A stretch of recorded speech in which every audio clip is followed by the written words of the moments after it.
தன் வாழ்நாள் முழுவதும் தன் சமூக மக்களின் நலனுக்காக மட்டுமே செலவிட்டு அவரோடு உடனிருக்க வேண்டியது நம்முடைய ஒவ்வொருவரின் கடமையாகும். ஐயா என்று ஒருவர் இல்லை என்றால் நாம் எல்லாம் யாருமே இல்லை. ஆகவே நம் ஐயாவே நம்முடைய ஒரே தலைவர் ஆவார்.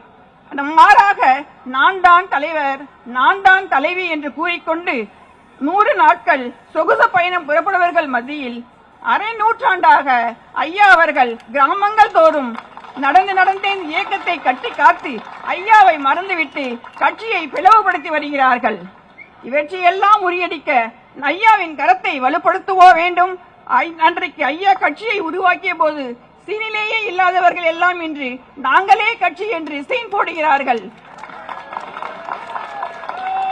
ஐயா தன் அயராத உழைப்பால் வளர்த்தெடுத்த இந்த இயக்கத்தின் கனிகளை அறுவடை செய்து கொண்டு அன்று அவரையே நிற்கதியாக்க நினைக்கிறார்கள். அதெல்லாம் இங்கு நடக்கவே நடக்காது. இதற்கெல்லாம் நீங்கள் எல்லோரும் இங்கு இருக்கின்றீர்கள்.